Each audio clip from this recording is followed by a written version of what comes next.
노년의 삶을 망치는 착각 5가지. 나이 들면 뭘 하지 않아도 자연스럽게 지혜로워질 줄 알았는데 막상 노년에 접어들어 보니까 지혜는커녕 자꾸 불안하고 조심스러워지고 이게 맞는 건지 내가 괜히 손해보고 있는 건 아닌지 남들은 어떻게 살고 있는지 자꾸 비교하게 되면서 마음이 더 복잡해지더라. 그런데 가만히 들여다보면 그렇게 마음이 흐트러지고 불편해지는 이유가 바로 내가 가지고 있는 몇 가지 착각 때문이라는 걸 늦게서야 알게 돼. 첫 번째 착각은 이제는 쉬어야 할 나이다라는 생각이야.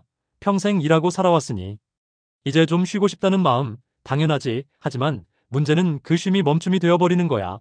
아무것도 하지 않고 몸도 마음도 움직이지 않다 보면 하루하루가 점점 무기력해지고 스스로 필요 없는 사람처럼 느껴질 때가 오거든. 사실 쉰다는 건 단순히 누워있는 게 아니라 내가 좋아하는 일을 나만의 속도로 해나간다는 뜻인데 많은 사람들이 쉼과 정지를 혼동하면서 삶의 에너지를 스스로 꺼버리게 되더라. 두 번째는 나이가 들면 외로움은 당연하다는 생각이야.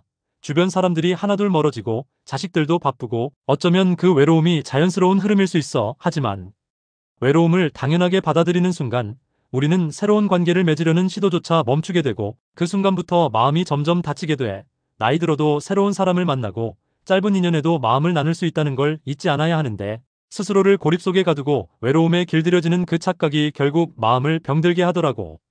세 번째는 나는 이제 배울 게 없다는 생각이야. 젊은 사람들처럼 빠르게 배우진 못할지 몰라도 배움을 멈추는 순간부터 삶도 멈춰버리게 되는 건 분명해. 새로운 기술이든 책 한 권이든 글쓰기든 심지어 스마트폰 기능 하나라도 매일 하나씩 알아가려는 태도는 우리를 생기 있게 만들어주는데 이미 나는 충분히 알고 있다는 착각은 나를 더 이상 세상과 연결되지 못하게 만들고 결국 점점 구석으로 밀려나는 느낌을 주게 되지. 사실 세상은 계속 변하고 있고 그 안에 계속 머물고 싶은 마음이 있다면 배움은 멈춰선 안 되는 거야. 네 번째는 이제는 자식이 나를 챙겨야 할 차례다라는 생각이야. 물론 부모로서 그렇게 기대하는 건 자연스러운 마음이지만 그 기대가 너무 커지면 실망도 커지고 자식과의 관계마저 불편해지게 돼. 자식에게 의지하려 하지 않고 오히려 내가 나를 잘 챙기고 살아가는 모습이 자식들에게는 더 안심이 되고 그게 오히려 더 오래 곁을 지켜주는 방법이라는 걸 알게 돼야 하는데 자식에게서 오는 사랑이 당연하다는 착각은 나도 그들을 지치게 만들 수 있다는 걸 잊지 말아야 해.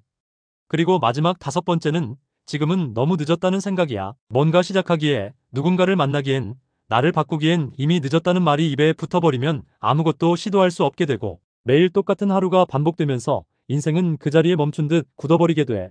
그런데 정작 우리가 늦었다고 말할 때 그 시간은 어쩌면 가장 자유로운 시간이고 누구 눈치도 보지 않고 내 마음대로 살아볼 수 있는 마지막 기회일 수도 있잖아. 늦었다는 말보다 지금 시작하는 용기가 훨씬 더 멋진 삶을 만들어줄 수 있다는 걸 꼭 기억했으면 좋겠어. 결국 노년의 삶을 망치는 건 환경이 아니라 마음이고 나이 든 몸이 아니라 굳어진 생각이더라. 착각을 착각으로 알아차릴 수 있다면 그 순간부터 인생의 방향은 완전히 달라질 수 있어. 지금부터라도 그 착각에서 벗어나 진짜 나답게 살아보자. 남은 인생은 그 어떤 때보다 내 마음이 중심이 되는 삶이 될 수 있으니까.